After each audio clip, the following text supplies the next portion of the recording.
Good day. Welcome to the Sakay Vlogs.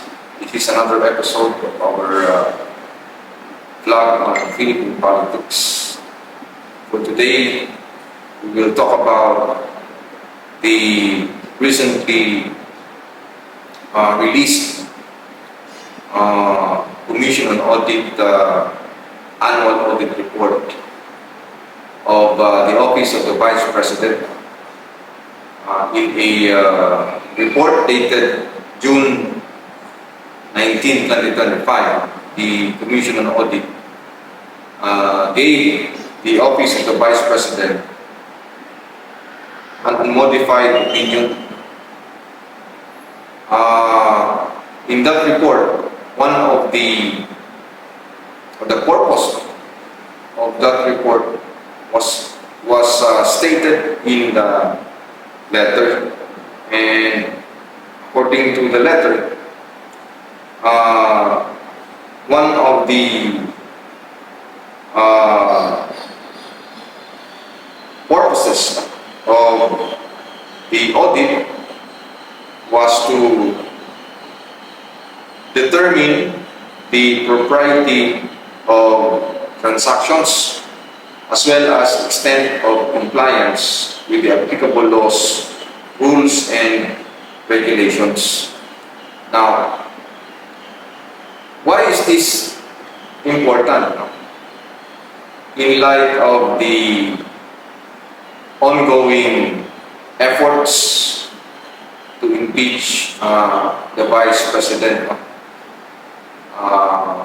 one of the charges in the impeachment complaint, which is the Articles of Impeachment, is that VP SARA allegedly misused her confidential funds in 2022-2024. So, what is the significance of this audit? Now, constitutionally speaking, COA is the constitutional body allowed by the authorized or mandated by the Constitution to conduct audit on all government offices, on how they spend taxpayers' money. That's why every peso of public funds must be accounted for, and that is the job of the Commission on Audit. Now, one of the charges against VP SARA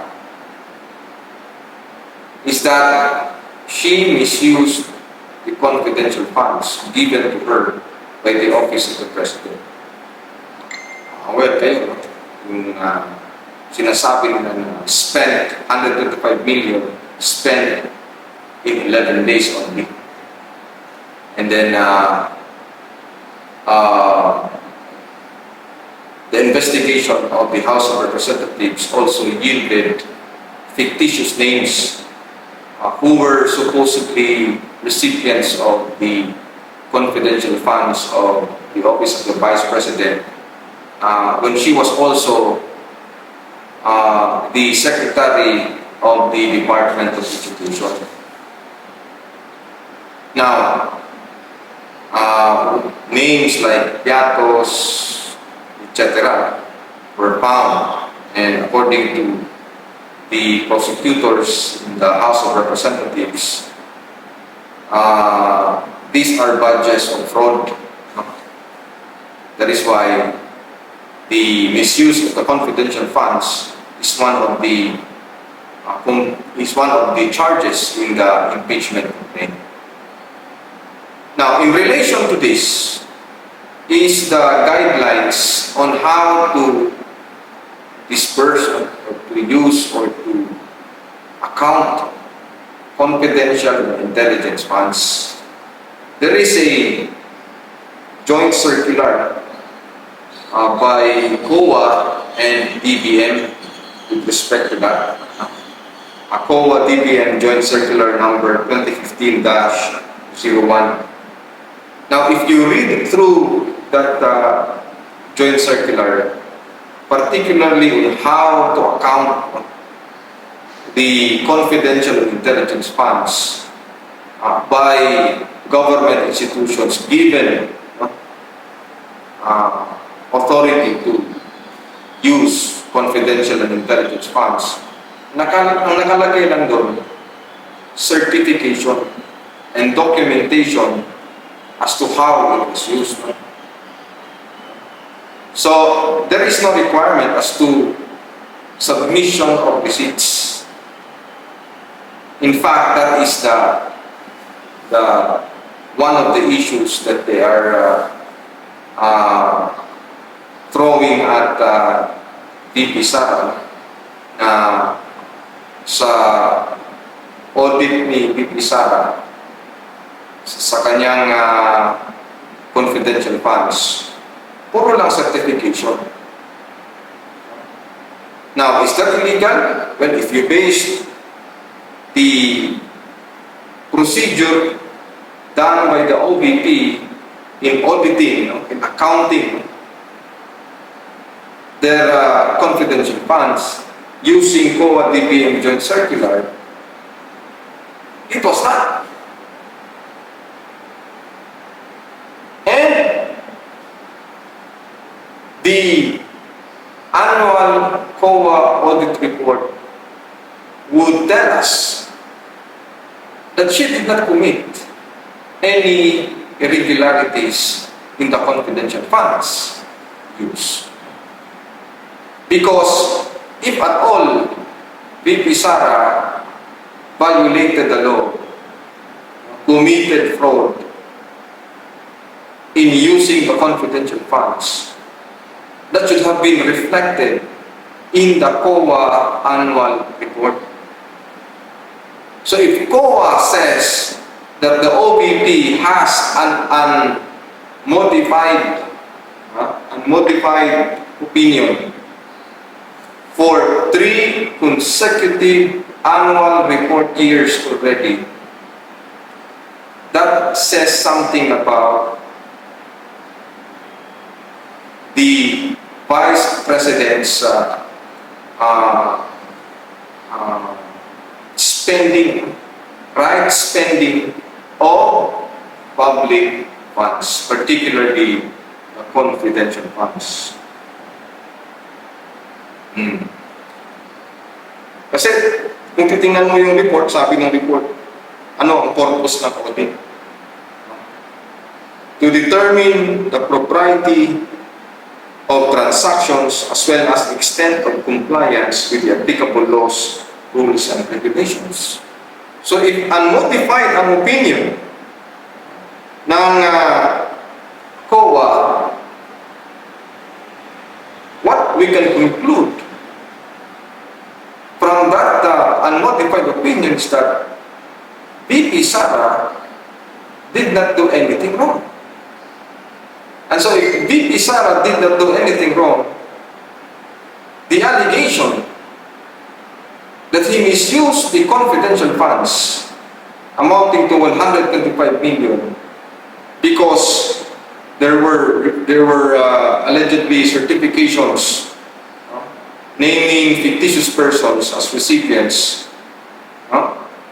would have been flagged by COA, would have been VP SARA would not have gotten an unmodified audit opinion from COA. Okay, sorry, nakat. Anyway, just to continue with our topic, ano ba purpose ng confidential and intelligence funds? Alam natin na ang ating bansa ay may problema sa insurgency. Aside sa insurgency, may problema rin tayo sa mga organized crime groups. Si VP SARA, naging NTF-LCAC co-chair yan sila. Alam natin yung NTF-LCAC. That is the lead agency in the fight against communist terrorist group. Whole of nation approach started by former President Rodrigo Duterte. Alam din natin na ang ating mga senior high school students sa mga public schools, college students sa state universities are victims of recruitment of these CPP, NPA, NDF front organizations. So, importante na ma-monitor yung recruitment ng mga terorista nito. Of course, in the process of intelligence gathering,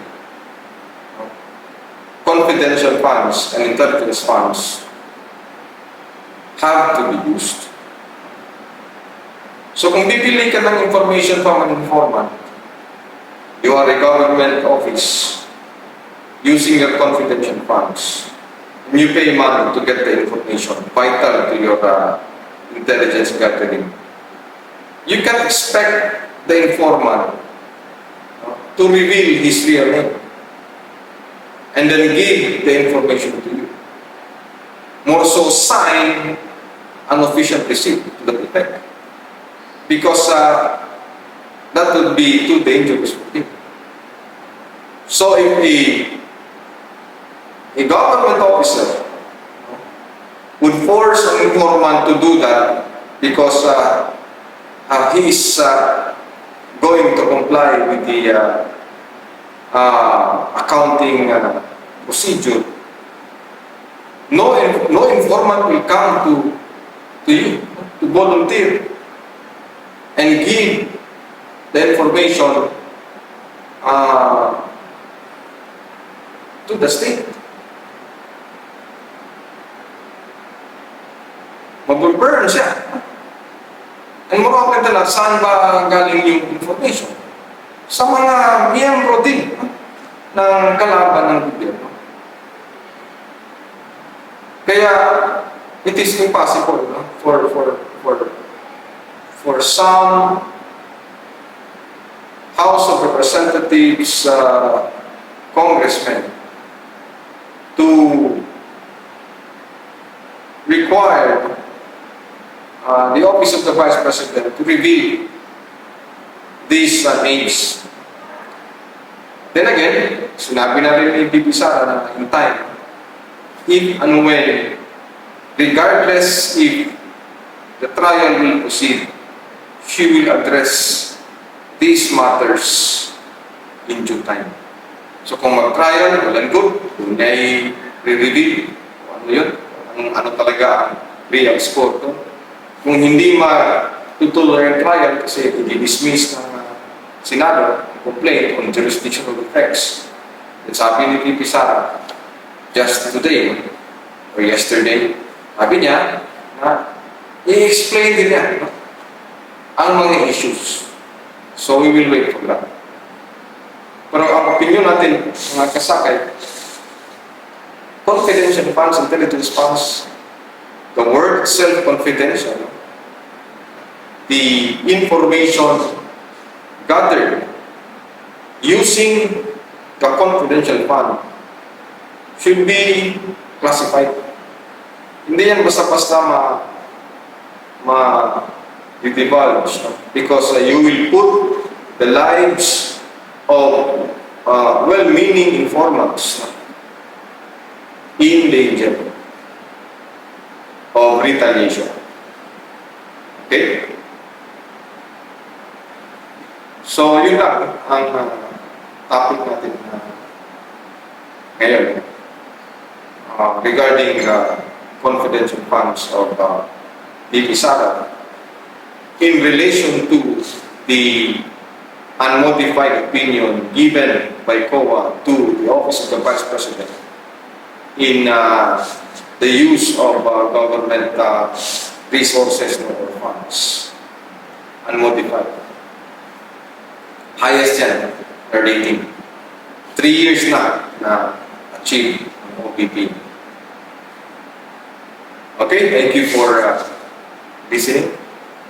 See you sa next vlog.